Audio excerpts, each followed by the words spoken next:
नमस्कार, म अहिले नमोबुद्धमा। नमोबुद्धको दर्शन गरेर जो कोहीको मन शान्त, आनन्दित र प्रफुल्लित हुन्छ।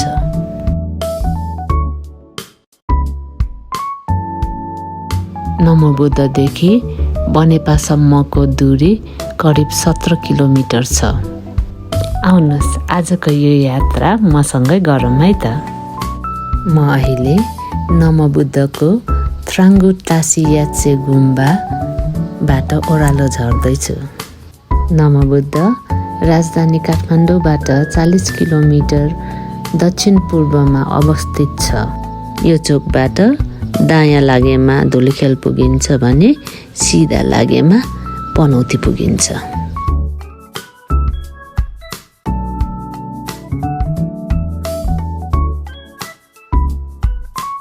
यहाँ मनाइने मुख्य चाडपर्व र मेला कार्तिक पूर्णिमा र बुद्ध जयन्ती हुन्। यहाँ आन्तरिक तथा बाह्य पर्यटकको घुइँचो लाग्ने गर्दछ।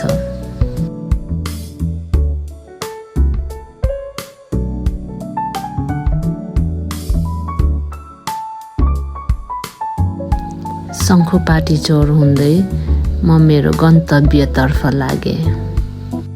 शङ्खुपाटी चोर सुन्तला खेतीको लागि प्रसिद्ध स्थान हो।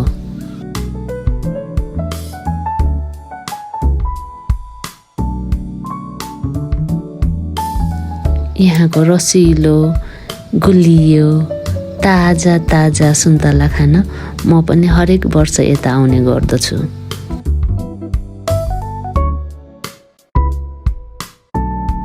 नमोबुद्ध आउँदा बिहान म धुलिखेल हुँदै आएँ।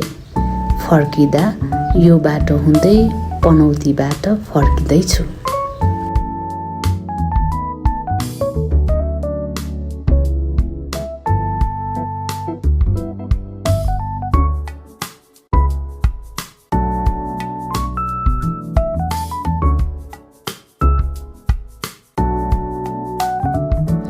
रोडको अवस्था हेर्दा धुलिखेलबाट आउने बाटो नि सहज लाग्यो र यो बाटो नि सहज लाग्यो। धुलिखेलबाट नमोबुद्ध आउने बाटो ठाउँमा अलि बिग्रिएको देखे।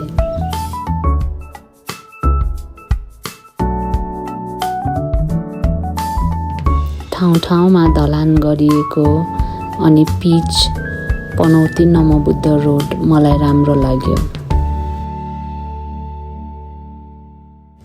यहाँको हरियाली सुन्दर वातावरणले जो कोहीलाई मोहित बनाउँदछ।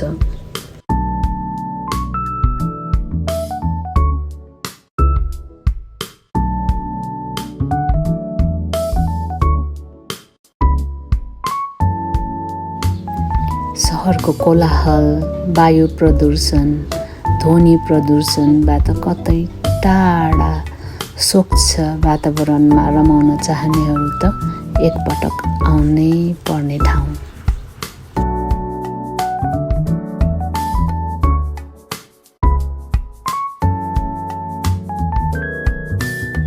सुन्दर प्रकृतिले भरिपूर्ण हाम्रो देश नेपाल जता गए नि सुन्दर।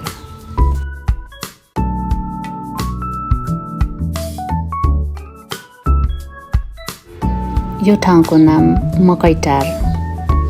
यो रोडलाई भाइरल रोड भनिँदो रहेछ।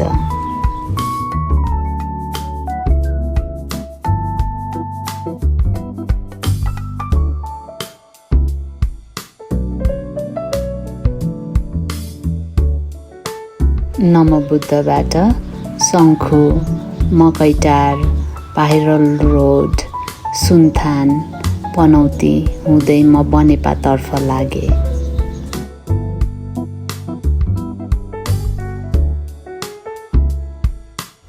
काभ्रेपलाञ्चोक जिल्लाको यो भेगमा प्रशस्त सुन्तला बगैँचाहरू छन्।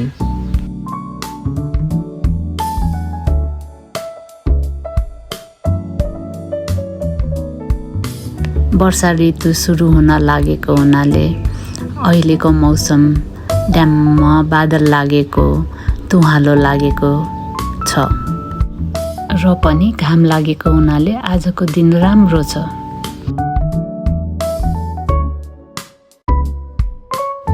नमोबुद्ध दर्शन गर्न र घुम्न जान धुलिखेल नमोबुद्ध रोड र पनौती नमोबुद्ध रोड दुवै उत्तम लाग्यो।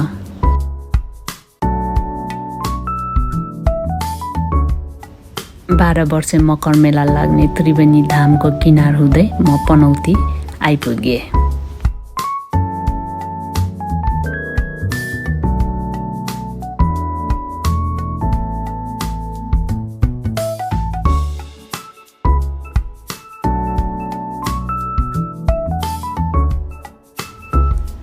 पनौती बस पार्कबाट दायाँतर्फ लागेर म बनेपातिर लागेँ।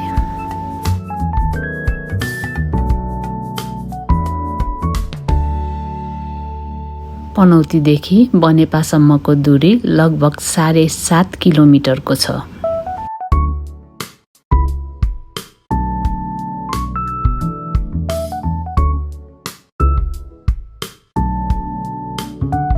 पनौती बस पार्कबाट ढलमले, सुब्बा गाउँ, खड्पु हुँदै म बनेपातर्फ लागेँ।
शिशिर ऋतुमा यहाँबाट हिम श्रृङ्खला पनि देख्न सकिन्छ।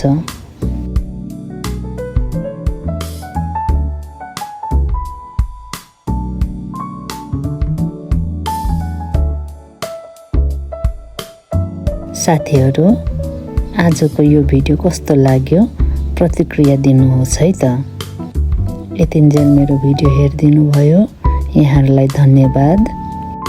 सधैँ मस्त रहनुहोस्, व्यस्त रहनुहोस् र स्वस्थ रहनुहोस् है त।